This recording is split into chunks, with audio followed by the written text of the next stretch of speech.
So good day guys, this is Ken and it's Tuesdays. So guys, I just took one of the biggest risk, you understand, of like for a very long time I've been taking this kind of risk, which is trading gold. Gold is something I don't trade. I stopped trading gold since my first year of trading. You understand, I stopped trading gold because of because of one incident that happened one time like that. Gold blew my last money. You understand? So since then I've stopped trading gold, but here we are today. So I just took this risk. I don't know what came over me, but then this trade right here, this is a break of structure to the downside. So the origin that causes, you can see, has a fair value gap. Like you all know, gold have been pumping down, since this week. You understand? So yeah, just on it, and what even motivated me was this, the rejection I'm getting from the other block and this indecisive candle in between here, the indecisive candle there, as you can see. I don't know, that looks like cross. So the reaction I've been getting from this other block seems it might want to hold, but then we're on it and I'm risking a little bit higher than my usual risk, which is something I don't usually do. But then let's see how this one plays out. I'll update you guys. So guys, update on the trade that took place on good. You can see right here that trade went for itself, but thank God it's on.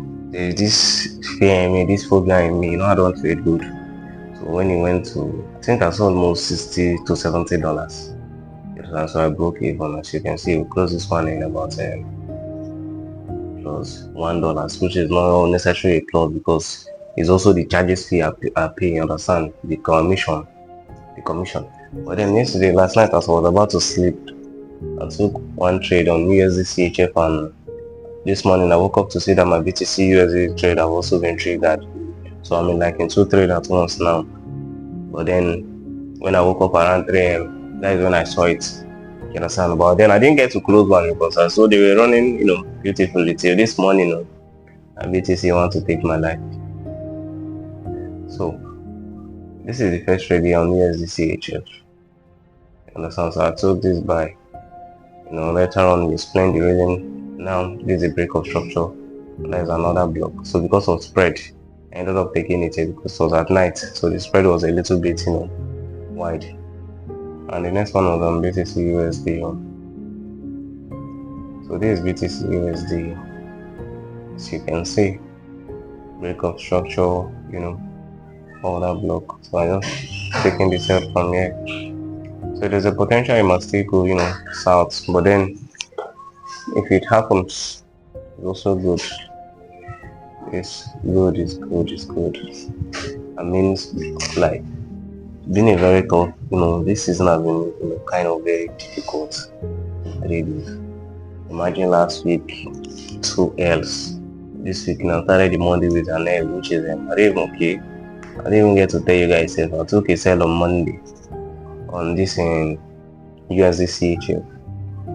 So this is the sell right here. Took a sell from this point, which after stopping me out still went to my direction. Took a sell from here, stopped me out, it was like this and went to my direction. 18,184. So this was the first sell I took on Monday. So you can see right here, I will screenshot the trade on Ep25, put it right here. So as you can see, this was the first trade I took on Monday. After stopping me out, it's just the week, still went to my direction. Like honestly, it's been a very difficult and a tough season for me. You understand? Very difficult and tough. But then we keep pushing, no matter what. We're still here every day, showing up. So I'll keep you guys updated on the trade. See you all. So good evening guys. It's Thursday here. And this is Thursday night here, and this trade finally hit our 1:2. So we've taken partials, as you can see right here on my screen. We've taken close at $50, understand? So the rest is still running. So it closes us here somewhere here, but then it's 1:2. So we've taken partials out the trade, so we are waiting for 1:4. But anyway, we're not going to hold this trade over the weekend, you understand? Due to the high, is the commission that what is it to call that thing that you're taking? the percentage they are taking for me holding overnight plus the commission too. You understand? If they take again for this night, it will be about like $10. So you're not going to be holding over the weekend, so that they won't take all the profit that we made. Understand? So but then we closed our 1:2, $50. So we are now on just have only one position running, and hopefully before tomorrow, I pray before tomorrow morning, let's at least get to this level, then we'll complete it tomorrow. You understand? This trade only take 3 good days now, since on Tuesday. Tomorrow will make it to the 3rd day me holding this trade since on Tuesday. I held it Tuesday, Wednesday, today now Thursday. So you see, I don't try. Kind patience on the other side, maybe small. So still holding. I'll update you guys. So watch out. Thank you. So guys, it's our weekly recap here. Today is Saturday. So it's our weekly recap. And if you've stayed, from the beginning of this video till now, please do where to like, subscribe, share your thoughts in the comment section. Please help me. I'm struggling to grow this channel. You understand? I want to get to 1,000 subscribers before the ending of this year. That is one of the goals that I set, and the only way you all watching me can help me achieve it is by subscribing, and it's free of charge. Subscribing won't cost you a dime. So, and if you subscribe, do it to like, comment, share thoughts in the comment section so I can help the algorithm, push the video to get to people that might want to see it. You understand? If you don't even know what to comment, put a laughing emoji or crying emoji, something like, just put something in the comment section. You understand? So, update on the trade on USDCHF. Let's go to USDCHF. Remember, I told you we are not going to hold it over the weekend because of the high, swap fail and also the commission. You understand? So this is the trade right here. So as you can see, it went for about 1:3 less 1:3. It's for about 1:3, almost 1:4, almost to our take profits. But then it didn't get to it. So as you can see right here on my screen, we'll close the trade on plus $70, and I think we'll close somewhere right here. We closed before even this move happened.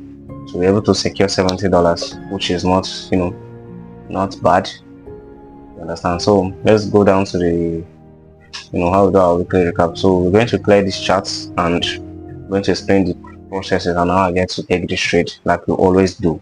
You understand? So let's start. Let's get the explaining started. So I started on the Tuesday, after I've taken, the first loss on USDCHF. So I was scrolling on YouTube and I happened to come across one of my old mentors video. You understand? So I watched him explain daily bias, which also it really helped me this week. You understand? So I watched him explain daily bias, how to get your daily bias correctly. Daily bias is something I've been struggling for more than a year now. How to get my daily bias always right. You understand? Sometimes I do get it right, though sometimes wrong. But then I want my right to be more than the wrong. Understand? So I've been working on it. I'm also trying. Understand? So I happened to come across this video, and after watching it, I went back to reanalyze my charts, which will really help me securing this profit that I did this week. You understand? So as you can see right here, USDCHF we've been bullish. As you can see, break of structure. So like I said in my previous video, I was expecting it to come down at least to this order block here. But after watching the video, I noticed found out that I didn't even need to wait for it to get to that other block. This fair value gap was enough. You understand? This fair value gap here was enough for me. You understand? So when price got to the fair value gap, I noticed it took out these 2 lows here, which is a sweep of liquidity for me. Yeah, which is a liquidity sweep for me. So I went down to the lower time frame, which is 1 hour, to start looking for my buys. Mind you, the price did not get to the main threshold of the fair value gap. It stopped at the first quarter of the fair value gap. It didn't get to the main threshold. So I needed more confirmation, you understand, for me to be able to take any buy position, because price I didn't even get to the main threshold. Yeah, just one break of structure is enough for us to take a buy. But then it didn't get to the main threshold of the fair value gap. Only stop at the first quarter, which can simply means the buy pressure is high, or probably price might still come down to trigger, to come down to the main threshold or to this second quarter of the fair value gap. You understand? So on the 1 hour chart, I noticed this break of structure here. Let's remove this thing. So I noticed this break of structure here. This is a break of structure. You understand? After sweeping this liquidity. So that is the first break of structure. So I was still thinking and contemplating maybe it will come down to this, fair value, the mean threshold of the fair value gap, like I said. But then also I don't want to miss opportunity because I'm in doubt. You understand? So I have to wait for further confirmation, which is getting another break of structure to the direction, which is the up trend. So that's when this break of structure appeared. This one here. So, and the break of structure happen to have all the criteria that we need, which is a fair value gap, an inducement, which is right here. Understand? So look at our buy from this zone. You understand? Mind you, this was the zone I was meant to take the buy from, but then I ended up taking it, somewhere up a little bit above it, somewhere here due to spread, because it was already midnight. You understand? I think it was around 9, 10, within 8, 9, 10, 11 that I took the trade. You understand? So due to spread, the spread was kind of wide, so I ended up taking it somewhere here, and our stop loss, somewhere this place. And like we usually go for 1:4, 1:2, we take partials, the deal.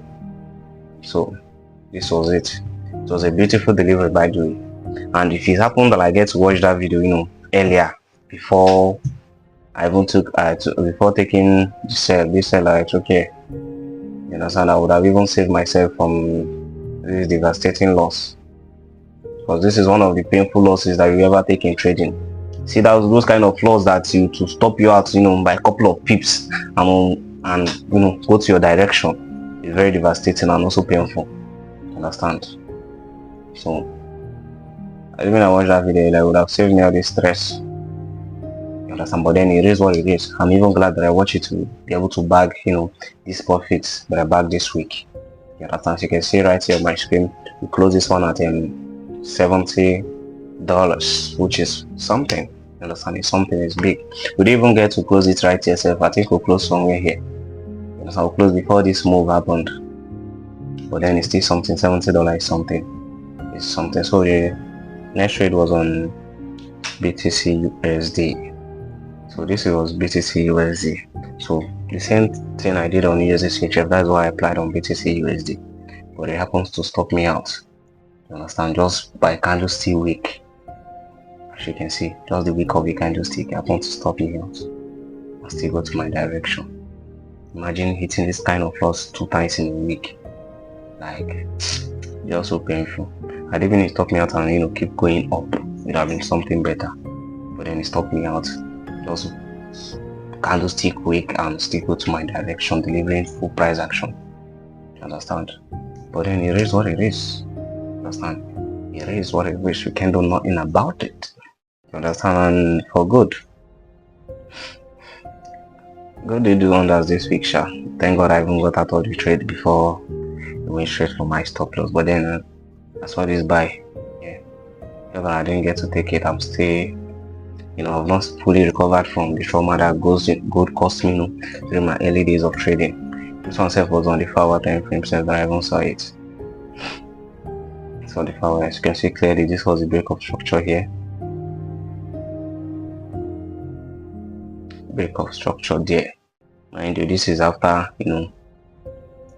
some liquidities have been swept. Like all these liquidities that have been swept, many liquidities have been tampered with. So we're really anticipating the buy. Understand? So when this thing happened right here, I went down to 15 minutes. Mind you, I'm going down to 15 minutes on gold because I'm not entering it. Normally I'm not going down to any 15 minutes to take any trade. So when I came down to 15 minutes on gold, so picked this break of structure here, and then just take the buy. So this is basically my own random analysis on gold because I'm not trading gold. You understand? Normally I'm not doing all these things. So for pairs that I trade, I don't do it. But then I did analyze it. That's what I'm showing you guys.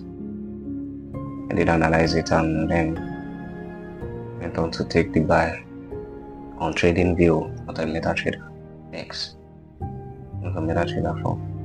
So this was basically good. You understand? So I'm just back testing gold, having fun with it. I'm not trading it. I'm not placing a dime on gold on my Ep25 until I fully recover from the trauma. You understand? So just basically it for this week. It's an amazing week. Like I said, this this season have been one of the toughest season through like my life entirely. Have been one of the toughest season. You understand? Having people that I didn't even expect to do some certain shit, turn their backs on you. It's very bad. It's very bad. But then this is the P&L for the week. As you can see right here, we've secured about $30 profits, more than a little bit more than, but let's approximate it to $30 profit. So we'll come back again next week more stronger and win more. So thank you all for watching. Don't forget to like, subscribe, and also share your thoughts in the comment section. Peace out.